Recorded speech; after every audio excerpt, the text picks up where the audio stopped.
अमन अपनी पत्नी रूबी के साथ शहर में रहा करता था। अमन एक मल्टीमीडिया कंपनी में काम कर रहा था। वहीं रूबी भी एक रिपोर्टर थी, जिस वजह से दोनों ही अपने माता पिता से मिलने नहीं जा पाती थी। एक रोज अमन की माँ कुंती का फोन आता है। अमन, कैसा है बेटा? और तेरा काम कैसा चल रहा है? सब अच्छा है माँ, आप बताओ आपकी तबीयत कैसी है? और पापा कह रहे थे कि वो इस महीने दिल्ली आने वाले थे, लेकिन आए नहीं। अरे बेटा, तू तो जानता है अब तेरे माता पिता की उम्र हो रही है, तो 10 तरह की बीमारियां भी तो हो रही है।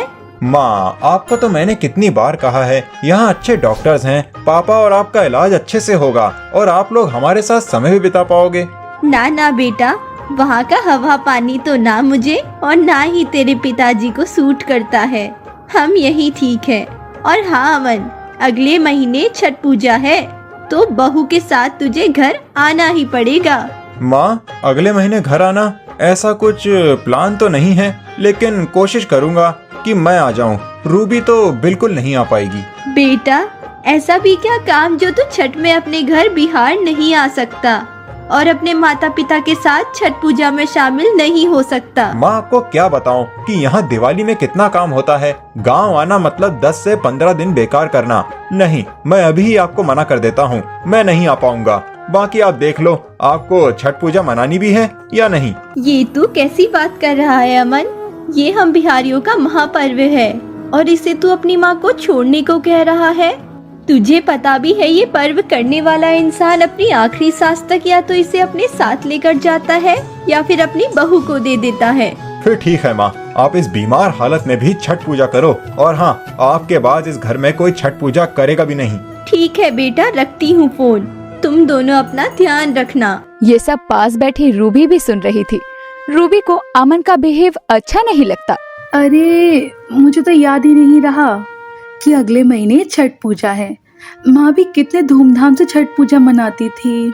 माँ भी ना सारा अच्छा खासा मूड खराब कर देती है। मैं तो उनको कहता ही हूँ कि अब आपकी उम्र हो रही है, आप बीमार रहते हो, छोड़ो मत करो इतना बड़ा पर्व। 3 दिन का उपवास होता है, लेकिन माँ है कि समझती नहीं है। अरे, आपको माँ जी को ऐसे बोलने की क्या जरूरत थी? आप उन्हें प्यार से भी तो बोल सकते थे ना। अब तुम भी मुझे ही सुनाने मत लगना, मैंने माँ को कुछ ऐसा नहीं कहा है। अमन को अपनी बातों का थोड़ा भी पछतावा नहीं था, लेकिन इधर कुंती को अपने बेटे अमन की बातों का बहुत बुरा लगता है। उदास कुंती कुर्सी पर बैठी होती है, तभी वहाँ अमन के पिता मिथिलेश कुंती को उदास देखकर कहते हैं, क्या हुआ? क्या कह दिया तुम्हारे लाडले ने तुमसे ऐसा? छोड़िए ना उसे। आपने दवा ली या नहीं? कितनी बार कहा है समय पर दवा खा लीजिए। अब बातों को घुमाने की जरूरत नहीं है। बताओ, क्या बोला उस नालायक ने तुम्हें? मिलाऊं अभी उसे फोन? अरे नहीं जी, वो अभी इतना बड़ा होकर भी बच्चा है। मुझे कह रहा था कि व्रत ना करूं, बीमार रहती हूँ ना। अब उसे कौन समझाए, इसे छोड़ भी तो नहीं सकते। और कह रहा था कि दिवाली पर छुट्टी होगी नहीं, ना ही वो आ पाएगा इस बार की छठ पूजा में। मैं तो ये पहले से जानता था कि वो आ ही नहीं सकता है और बहू भी नहीं आ पाएगी। कोई बात नहीं, मैंने कोमल और खुशी को कह दिया है अपनी माँ का हाथ बटाने के लिए पूजा से पहले आ जाए। तुम चिंता क्यों करती हो? तुम्हारी दोनों बेटियां जरूर आएंगी। उन दोनों को तो मैं बुलाऊं भी ना, तो भी बिना बुलाए ही वो आ जाएं। कुंती को छठ पूजा का बेसब्री से इंतजार था और ऐसे ही समय बीत रहा था। दिवाली भी निकल जाती है और छठ पूजा की तैयारी शुरू हो जाती है। एक रोज देर शाम कुंती पूजा के सामान की लिस्ट बना रही होती है। जी, मैं पूजा के सामानों की लिस्ट बना रही हूँ, आप जाकर ये सारा सामान ले आइए। टोकरी, मिठाई, गन्ना, फूल, माला, सुपती सब तो लिख दिया ना? भाग्यवान, कुछ रह तो नहीं गया है? नहीं नहीं, अब जाइए, वरना आने में आपको भी लेट ही होगा। मैं तब तक बहू से बातचीत कर लेती हूँ। इस बार बच्चे भी साथ होते तो घर कितना खिला खिला होता। इतना बोलकर कुंती अपनी बहू रूबी को फोन करती है। प्रणाम माँ जी, कैसी हैं आप? और छठ पूजा की तैयारी कैसी चल रही है? अभी ही तेरे पापा जी को भेजा है पूजा का सामान लाने को। सब तो अच्छा है, बस एक तुम लोगों की कमी महसूस हो रही है। अरे माँ जी, आ सकते तो हम जरूर आते, लेकिन काम ही ऐसा है, बस बंद कर से रह गए हैं। कोई बात नहीं बहू, मैं समझती हूँ। चलो ठीक है, अपना ध्यान रखना और लल्ला को कहना कि पूजा वाले दिन दोनों समय फोन करे। हाँ माँ जी, मैं खुद ही करूँगी फोन। अच्छा प्रणाम माँ जी, रखती हूँ अभी। कुंती को छठ पूजा के इस महापर्व में अपने बेटे अमन की बहुत याद आ रही थी, लेकिन वो तो आना ही नहीं चाहता था। देर रात कुंती काम कर रही थी, तभी वो अचानक गिर जाती है। अरे कुंती, क्या हुआ तुम्हें? तुम ठीक तो हो ना? कुंती, क्या हुआ? अरे कोई तो मेरी मदद करो। जब कुंती को हॉस्पिटल ले जाया जाता है तो डॉक्टर कहते हैं कि कुंती को छोटा सा अटैक आया है और कुछ दिन उनकी दवाई चलेगी। हालांकि 2 दिन बाद ही छठ पूजा का उपवास था। ये सुनकर मिथिलेश की आंखें भर आती है और वो अपनी बहू रूबी को फोन करता है। बहू कुंती। पापा जी, क्या हुआ? सब ठीक तो है ना? क्या हुआ माँ जी को? पापा जी बोलिए। कुंती को माइनर हार्ट अटैक आया है।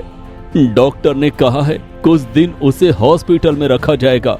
इतनी अच्छी भली थी, घर का काम कर रही थी, छठ पूजा की तैयारियों में लगी थी। पापा जी आप ये क्या कह रहे हैं?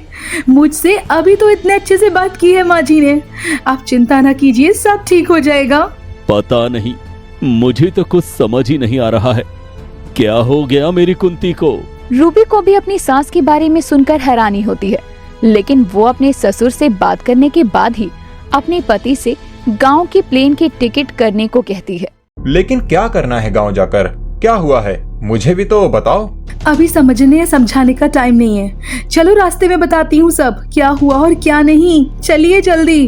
अब उसी वक्त अमन और रूबी बिहार के लिए निकल पड़ते हैं और अगले करीब 4-5 घंटे के सफर के बाद अपने घर पहुँचते हैं, जहाँ मिथिलेश अपने लिए चाय बना रहा होता है।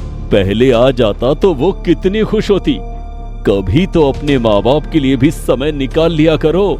पापा जी माफ कर दीजिए, लेकिन इस बार माँ जी छठ नहीं करेंगी। हाँ, मैं तो पहले ही मना कर रहा था। जितना हुआ हमने किया।